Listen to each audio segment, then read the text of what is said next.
So yan nga mga kakuya Arnold, good morning. Ano po, dito tayo sa puro bakasyonan. Puro bakasyon muna. At napakaganda rito guys. Ayan dito kami sa beach. Okay. So yan guys, good morning at magandang araw sa atin dyan. At mega love shoutout po sa inyong lahat, viewers, subscriber, and especially sa ating mga magigiting at mga bayaning OFW at sponsor, Ma'am Lisdan Reid from USA at Ma'am Paige Mendoza from Canada. Maraming salamat po sa tiwala niyo po sa aking YouTube channel at sa suporta po para po sa ating mga kababayan na inaabot po ng ating mga content dito po sa programa natin na YouTube channel. Mega love shoutout po sa inyong lahat dyan. Maraming salamat po. Ayan. Maganda dito sa beach na to at malinis. So medyo mababaw na dahil hibas ngayon. So napakagandang paliguan siguro dito. Kung yan may mga alon-alon din na medyo maliliit lang. So, pakita ko sa inyo guys ang paligid ng napunta namin na beach. Yan, white sand at pinong-pino. Ayan.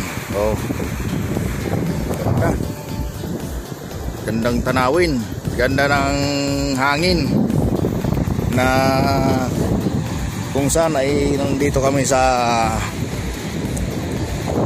beach. Panganiban pa siguro ang may sakop nito guys. First time natin pumunta ditong Panganiban at ang banda raw naman doon ay Paracali na. Magkakuha tayo kaya ditong ginto. Ayan.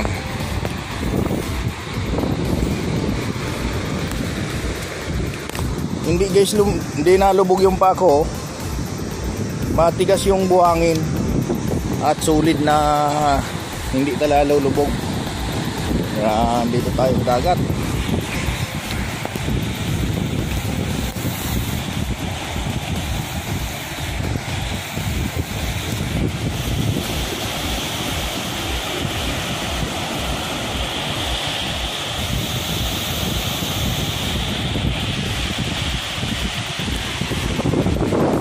Ayan, naligo na yung kasamang ko.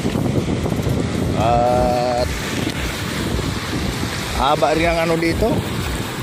Ang pag mataas ng tubig siguro mababaw dito. So, sa area na to.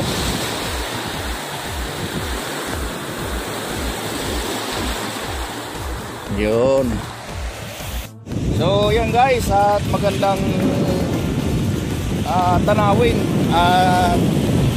sa aking pagbabakasyon dito sa Panganiban na yan. Pero hindi lang maligo. Visit lang tayo dito. Kaya ayan, pinapakita ko sa inyo ang dapat na puntahan na pwedeng maligo sa dagat ay dito lang po yan sa dulo ng Panganiban. Yan.